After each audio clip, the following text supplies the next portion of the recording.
Good afternoon and welcome to Fur, Fins, and Feathers. Today our guest is Judy Gates, an accomplished breeder of Cavalier King Charles Spaniels, a noted dog show enthusiast, and a member of the Rhode Island Kennel Club. Judy, welcome to the show. Thank you, Brian. How long have you had Cavaliers? I have had them since 1983. How did you get interested in this breed? Well, I have a picture, a lithograph of a little girl and a tricolor female with one or two puppies that I inherited from my maternal grandmother. And I had Great Pyrenees at the time, but I was winding down.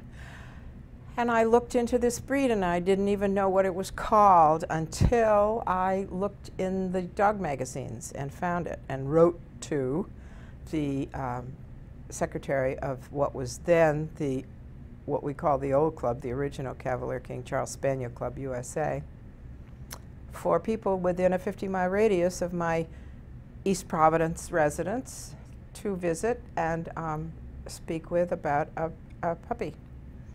I got one response, and she was in, at the time, North Andover, Massachusetts. Her name was Janice Kaler. She is Charles Coat Cavaliers, retired. We became lifelong friends. She was my first and best mentor in the breed, and she shared pedigrees and names, and of course I'd come from Great Pyrenees. They're a white dog and they have a little color on the head sometimes. I had to go into a breed that comes in 4 different accepted color combinations. And you went from large to small. I did. A lot of people are doing that as we age, but yes, I did. And I was enchanted with them. And some of the colors, such as the black and tan and the all red, which is called ruby, I didn't even know that those were colors. I just knew about the party colors, as we call them, which Finn. This is Finn. This is Finn. Can you bring him up? Finny, come here. Come on. Yep, come up. Up, up, up, up. Yes, good boy. No screaming when I pick you up. Do you understand? He's a very sensitive guy.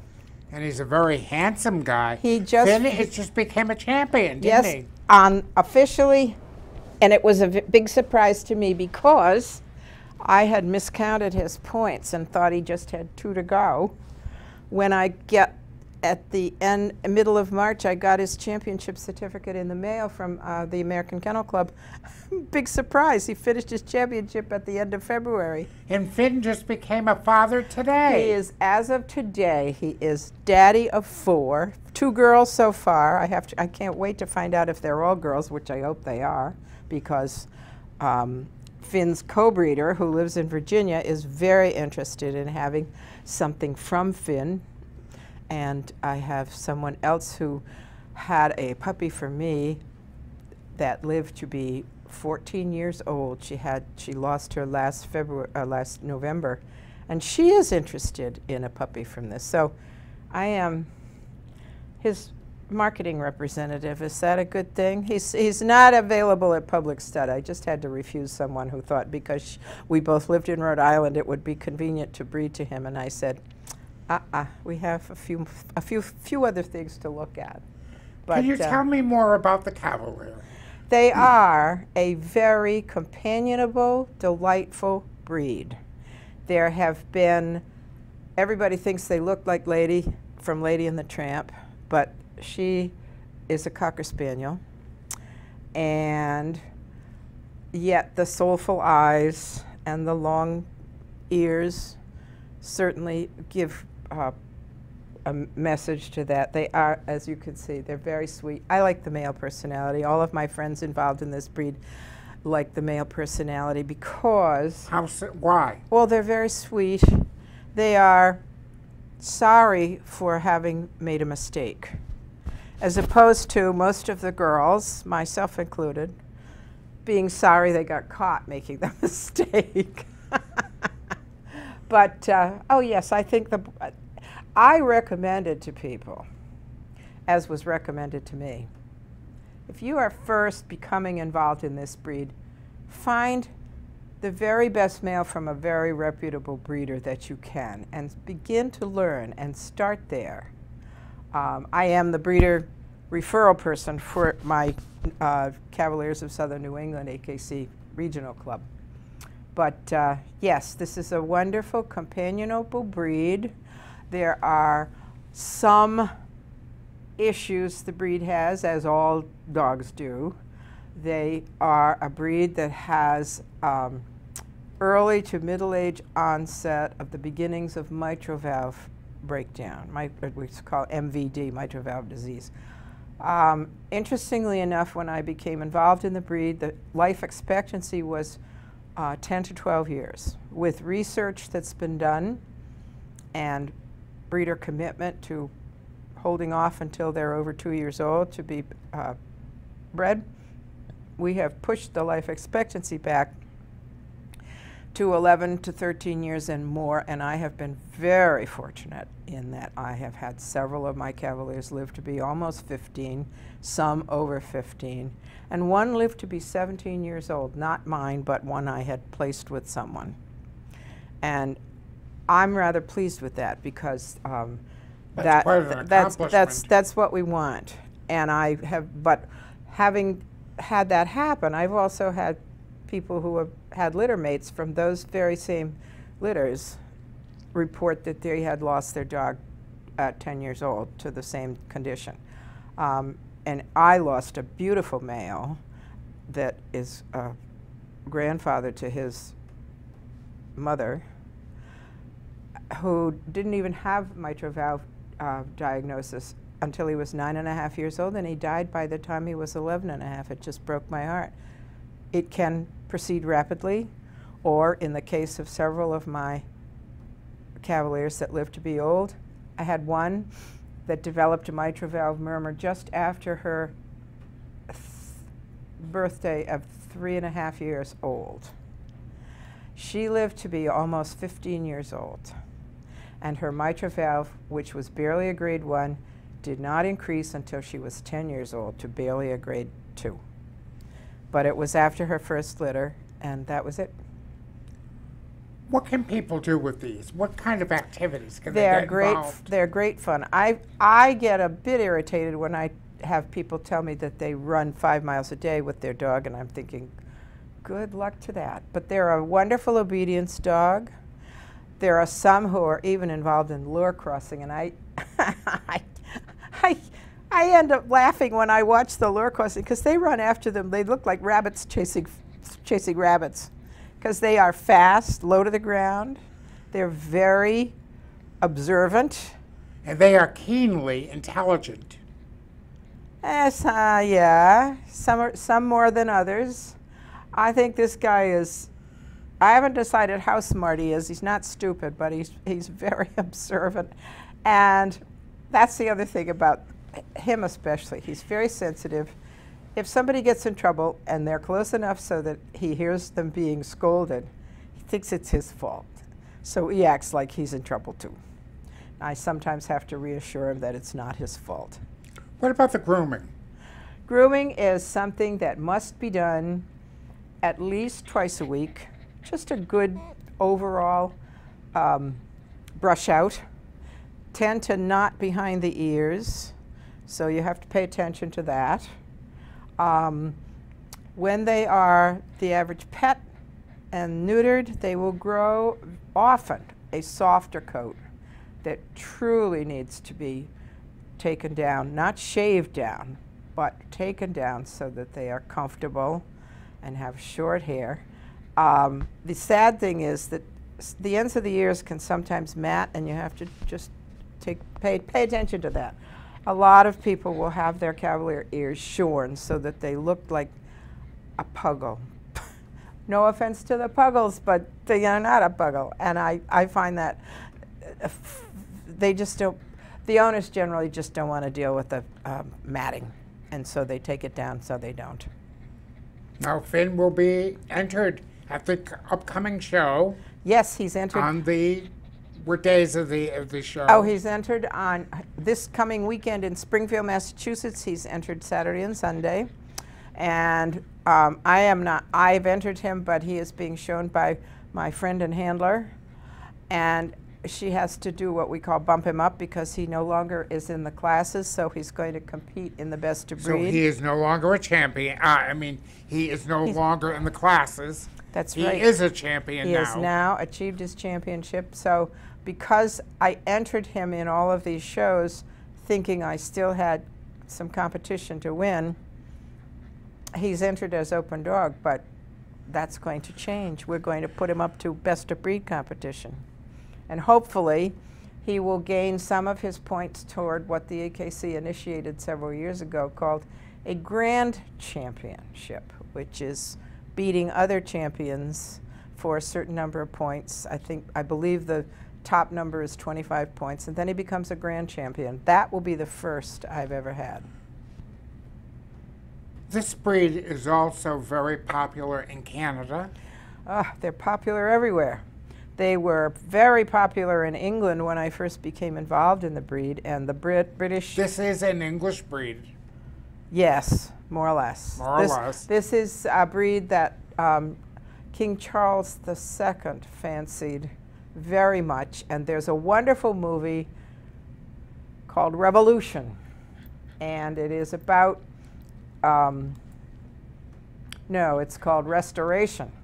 It is about Charles I coming back to the throne after Oliver Cromwell was deposed, and it is, as we call it, puppied with Cavaliers in 2 specific shots. It's a wonderful movie, very overdressed, very overdone, but the Cavaliers are on the mark, and it's a wonderful movie. But yes, this is a British breed.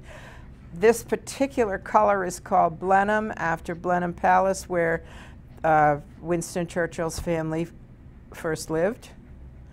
And many of them have a spot at the top of their heads, which is called the Blenheim spot. He does not. But the legend about that is that Lady Churchill was waiting for her husband to come back from the wars, and she would hold her favorite Cavalier and her nervousness with her thumb on the top of the head, so that all the puppies were born with that thumbprint. It's very charming. All the other colors are the tricolor, which is black, white with tan cheeks and under the ears, and ruby, which is all red, and black and tan, which is self-explanatory. But they're wonderful. I love the black and tans. One of my best wish list Cavaliers early on as I was breeding was a black and tan, and I just loved her. She never met a day that she didn't do exactly as she pleased, but I loved her anyway. She lived to be 15 and a half. You can't, Karen, and so did many of her kids, so can't argue with that. But it's a beautiful breed. It is a beautiful breed. I think that there have been some styles creep in the last 10 years that kind of are not what the original best of the breed was.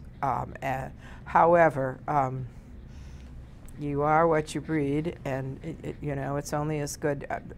Breeders take years. I like to think of myself, he's my 5th generation. But having said that, I have brought in dog males from other strains related loosely to what I've been breeding, because they bypassed certain dogs that I didn't want, and they had strong health issues, which I think is a very good indication of a sound breeding program. You're not just breeding pretty, you're breeding something that hopefully once in a while is truly beautiful, and other times is healthy and represents the best of the breed overall, as the breed standard states. Judy, what is your involvement in the Rhode Island Kennel Club? I am a board member of the Rhode Island Kennel Club. I had not joined other than another kennel club, all breed, for years, and the Rhode Island Kennel Club had changed direction in a very positive way, and I was asked to become a member, and very quickly became a board member, and I enjoy it. I enjoy working with the people. I think we are truly a team now, and We have an entry, what did you say, 100 more? Over more. 100 more than we're used to having. About more than 500 dogs will be entered both days. I think that's wonderful. I'm really pleased. I hope we're able to increase that, let's say another 100 before we faint by next year. The unfortunate thing is Judy and I have known each other for almost 40 years. And the thing is, many dog clubs have gone out of existence, and many shows, they're shrinking. So this show coming up on the 13th and 14th, we have significantly done well. We have, and we are encouraging young people to become involved. Don't be afraid to ask questions. Don't be afraid to come to the show. If you have a dog that is not entered, don't bring it, because it sometimes is a little upsetting to have to take care of a dog in addition to being concerned about walking around and asking questions. And not everybody at the show likes you to bring your dog into the show if it's not entered. In fact, they are discouraging people to bring pets. Yes, there are rules that address that as well. However, so what should people who are coming either on Saturday rather, or Sunday, what should people be looking for? If they're looking for a specific breed to be shown, they should go to the Rhode Island Kennel Club website. Do we have that? And it will be up in a couple of days. And look for the show schedule so you can see the breed you're interested in, what time it is shown, and what ring number it is shown. There are only, 4 rings, so it's not difficult. And it's going to be held at the Thayer Arena in Warwick, Rhode Island. So it's right on 117 just past West Shore Road, and it will, there is parking. Pay attention to where the parking exists. People who are interested in obedience, be sure to check that. That's the one thing that we would, junior showmanship and obedience, you may show a neutered dog. And in some cases, there are accommodations for dogs that are not purebred, but I believe our show requires purebred. We're just purebred. Purebred. And if you have a neutered dog, you can apply to the American Kennel Club for a specific number. I believe that's an indefinite listing privilege. An ILP. Called an ILP, and that will entitle you to enter your dog in obedience. There are several really good obedience training clubs in the area. Canine Connection in Warwick, Silver City in Swansea. What's the third one? I can't think. Wampanoag Kennel Club. Wampanoag Kennel Club, yes. And they all publicize their training classes, their training schedules, and they're very worthwhile. Good people are involved in encouraging you once you get there and helping you with your skills. They do rally, they do a regular obedience, and they do show training and junior showmanship. They're wonderful. When I was first involved in showing, I had a Great Pyrenees, and I just thought, oh, what the heck, I could steward. So I stewarded it for the very judge who was judging my dog, but before she did. And you just kind of learn, and it's better now because there are experienced stewards who will help you. And when people come to the shows, there are people to help. Exactly. To teach you and to give you some advice and to point you in the right direction. Those of you with young children, please pay attention, because children like to wander and they like to just go up and pat a dog. Not all dogs are used to that kind of advance. And not all handlers want the attention. Exactly. Because they're grooming. They're getting their dogs ready to be shown. There are very important words to remember with regard to wanting to come up and meet a dog. Ask the person who has the leash in their hand or the dog on the grooming table, may I pat your dog? Or would you tell me about your dog? And the person who is in charge of that dog will say yes, or they will say, come and see me after I show the dog. I have to show him now. And, you know. And they'll invite you to come over to the ring, probably, to watch. Exactly. And that's a learning experience in itself. It certainly is. And it's like, but it's very important for children to realize that they just can't stick their hand out. Nobody has been bitten, but there are a lot of dogs that are, while they're under control, are not comfortable with the show situation to the degree that they're relaxed enough to let someone, a person that they don't know, come up and pat them when they're up and wired to be going into the ring. Cavaliers are not that way, but some people don't want you to mess them up when they've got them nicely groomed. I'm not one of those. Pat away, but ask first. How many dogs do we expect after these shows? In Cavaliers? No. The whole shows? About 500. We're expecting 500. I haven't seen the breakdown of obedience versus breed, as we call the confirmation show, but I think we're up number-wise in both, which is wonderful. I think that there are many shows that have had 400 and less dogs, and sometimes less over the course of the last several years. We need two things. We need encouragement for young people to come. It just isn't a soccer weekend, folks, with all due respect. But it's also something that there are some beautiful, I've been watching someone I've never met but was referred to me, who was very active in the South in Kerry Blue Terriers, and he has shown videos of this young girl who is, I guess she's maybe 13 or 14. She has the most wonderful natural skill in showing this Kerry.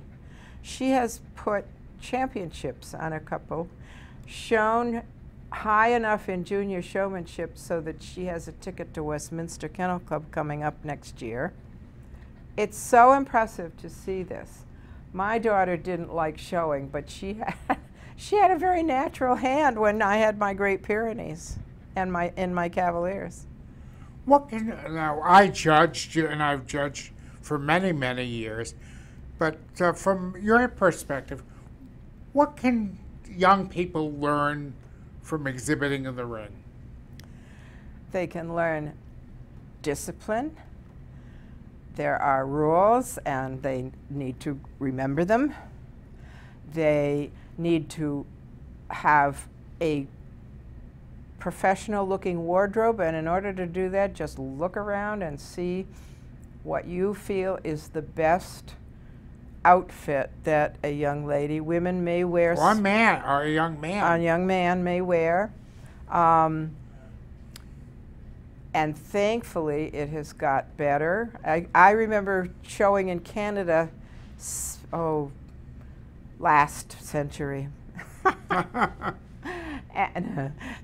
And this young girl, she had the best dog, and she was dressed in her jeans and something. And the judge who was judging the junior showmanship did not put her first. And I took her aside with her parents after that particular class, and I said, I want you to go home, and I want you to come back tomorrow dressed in your Sunday best clothes, because that is what you need to show off this lovely dog. And she took her first place on Sunday, and I was just thrilled, and I gave her family thumbs up. I hope they still remember that, because I think it was at least 20 years ago. But when I see something, I think that it is important to compliment people on a job well done. If someone comes out and they look discouraged, say, just remember, as we say, another day, another dog show. You go home, you practice, and it's not your dog's fault. You're the trainer. Your dog is looking for consistency and positive reinforcement on what you're asking him to do. Very, very important. Exactly. Think of yourself when you were kids. What did you respond to? Positive or negative?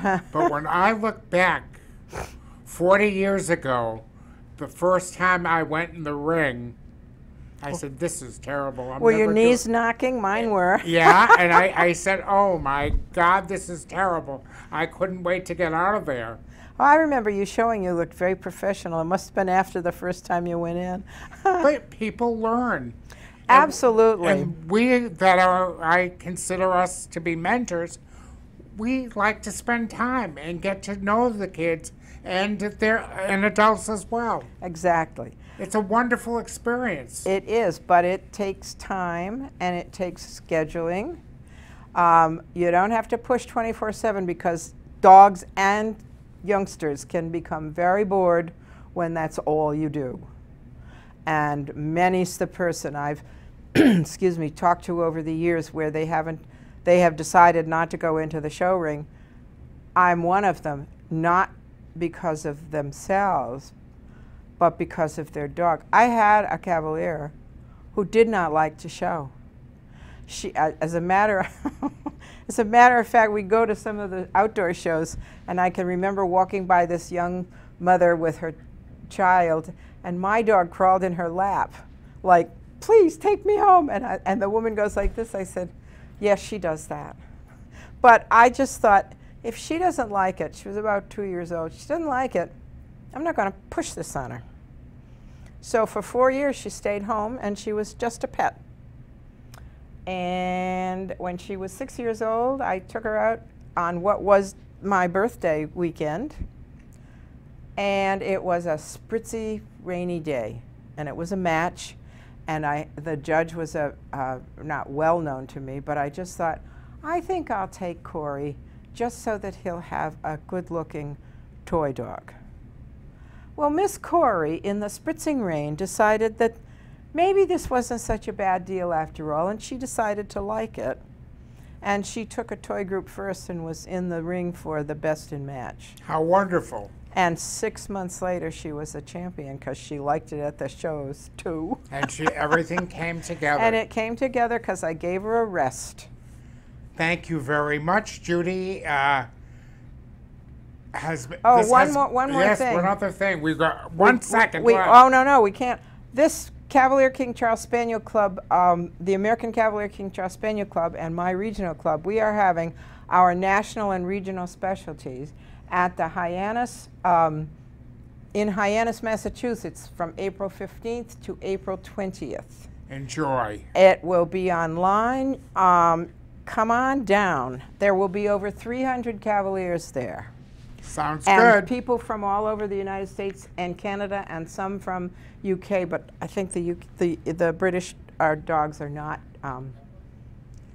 entered. Their people are. Don't forget my this is one of the trophies I'm offering for our show. Very nice. This will be a best of breed trophy in Great Pyrenees. And we have to wrap up.